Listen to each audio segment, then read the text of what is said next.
snack. Me and you gonna have a little chat about books.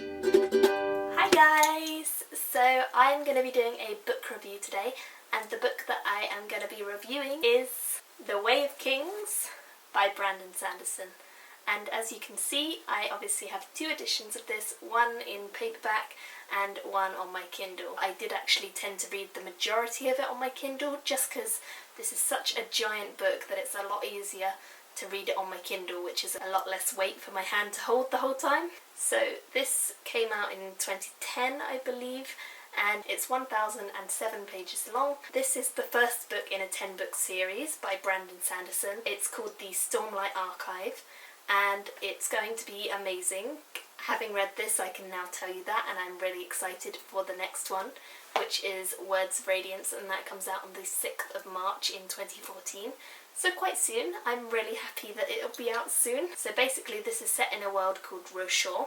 Roshor is a massive world. It's very extensively described, which is lovely because world building is wonderful in fantasy books. It's told from the point of view of a variety of characters. There are male characters, female characters, old characters and young characters.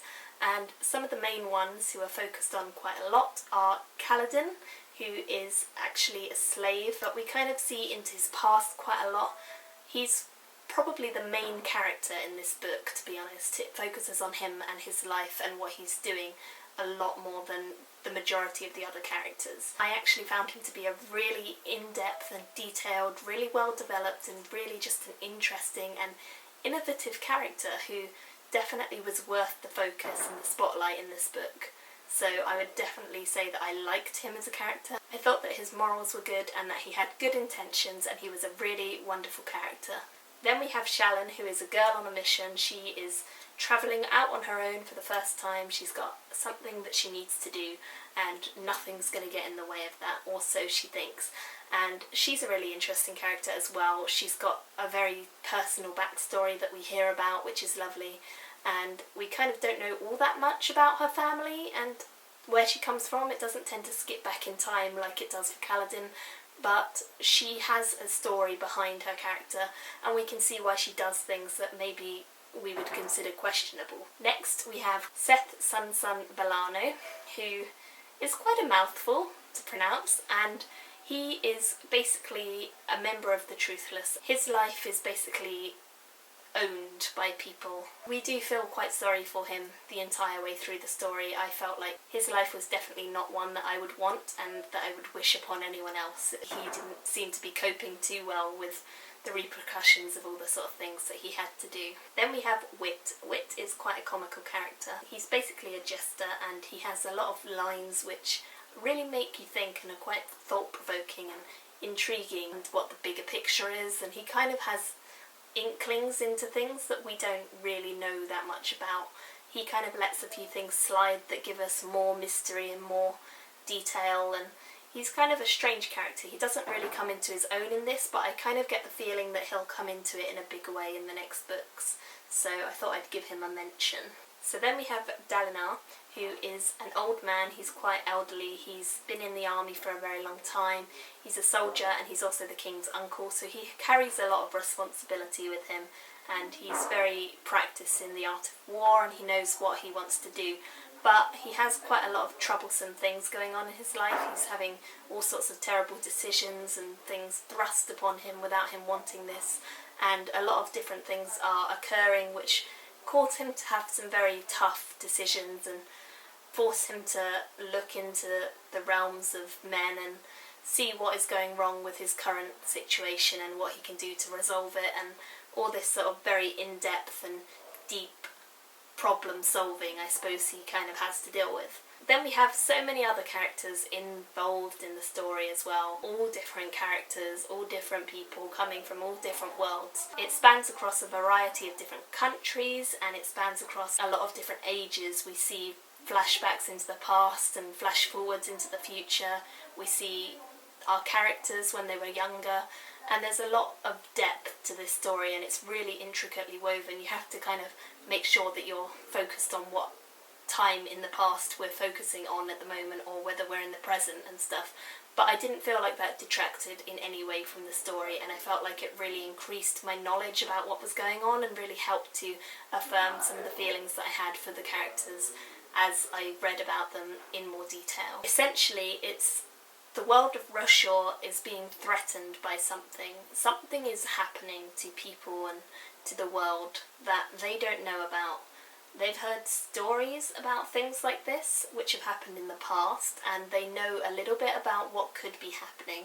They've done some research, they know suggestions, and they have inklings about what could be going on, but they don't really know for certain what it is that is happening to their world and all the sorts of things that are going to develop because of these changes. It's a really well put together story. I definitely can see why it needs to be 10 books long. It's very in depth and it does reveal things quite slowly, so if you don't like that, I wouldn't recommend it. However, if you have read other Brandon Sanderson novels and you've enjoyed them, then you will know that he is a 100% brilliant writer, and I love his work, and this is probably the pinnacle of it. It is such an in-depth and enticing read, and I would highly, highly recommend it to all of you. There were all sorts of different elements to the story. There's the elements about religion, they come into it quite a lot, but there is a main focus on an atheist, so if you are not religious, it doesn't matter in the slightest. It's not heavily emphasised on in the way that you feel like you're being forced into it or anything like that. It's very much an open world that you can interpret as you want to.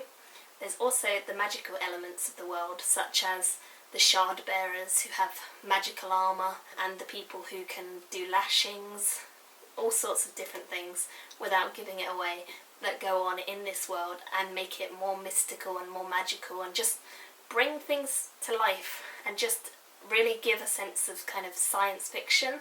And also a major point of the book, the paperback and the Kindle, although it's a lot harder to see on the Kindle, is that it has illustrations, which is very unique for a massive high fantasy book like this. It's not really anything I've seen before, and it's definitely something that I felt added immense amounts to the story. So as you can see, the title pages are beautifully rendered to look like old paper. Then we have a giant map of Roshar itself, which is wonderful to see.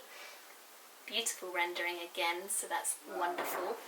There are pages which start before the chapters and they are illustrated. There are also some of Shaolin's notebook pages which are illustrated, and this really helps to bring her character to life because she is an avid drawer and we don't really see that in our mind, but when you can see it on the page, obviously it's a lot more interesting. Every chapter has a different thing above it, which is lovely, a lovely heading, kind of decorative, and just overall a lot of thought and a lot of care has been put into the making of this book. If you like high fantasy, you like George R.R. Martin, you like Peter V. Brett, you like anything like that, Patrick Rothfuss, things that are detailed and things that have a really well put together world.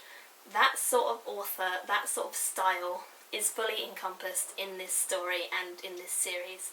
So I would say Brandon Sanderson fans will love it, and everyone else who likes high fantasy or just wants to give it a go, definitely check this out.